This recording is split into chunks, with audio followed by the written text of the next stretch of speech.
Dear students, welcome to Social Science class. Today let us continue History 7th lesson, the Mughal Empire. In previous class we discussed about Akbar's achievements and Aurangzeb. Today let us continue the lesson with the cultural contributions of the Mughals. First let us see the Mughal administration. The emperor possessed all civil and military powers. Emperor got all the power in civil and military, and his judgment was final. The empire was divided into provinces and districts and taluks, and the Kotwal looked after law and order of in the cities. Next one is revenue system. Akbar's minister Raja Todarmal, he framed a land revenue system. Under this system, the land revenue was fixed on the basis of the fertility of the soil. Next one is literature.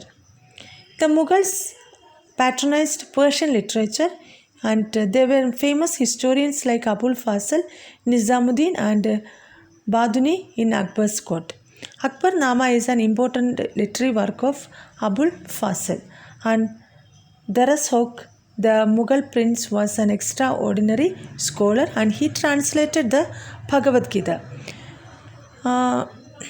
Though Hindi literature did not receive royal patronage, it flourished on account of the efforts of the Bhakti saints.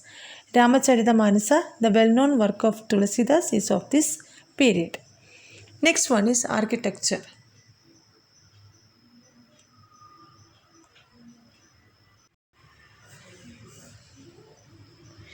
Humayun's tomb in Delhi was constructed during the early period of Akbar's rule, and he built a new capital near Agra and named it as Fatehpur Sikri.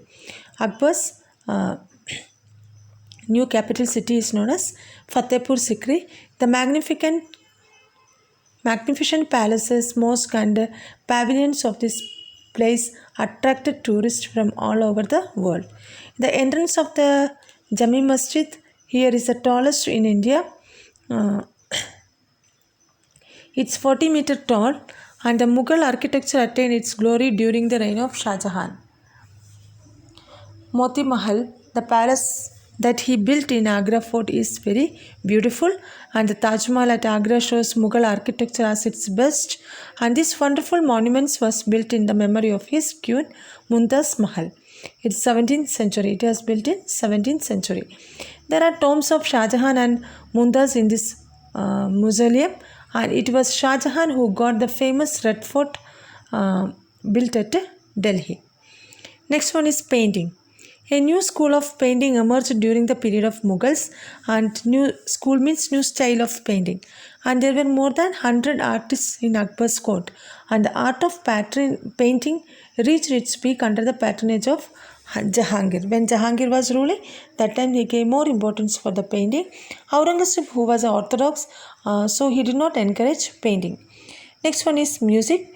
Music also received special patronage during Akbar's reign, and a large number of musicians are there in his court, and they are divided into 7 groups. Each day a particular group gives music recital. And Tansen was the famous remarkable musician of Akbar's court. Jahangir and Shah Jahan also extended their patronage to music. But Aurangzeb banned music. However, we already said that Aurangzeb an orthodox Muslim, so he did not encourage music.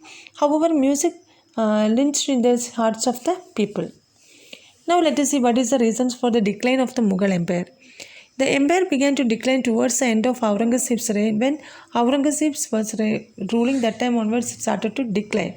First one was the chieftains became corrupt, and intense fighting took place among the claimants to the throne.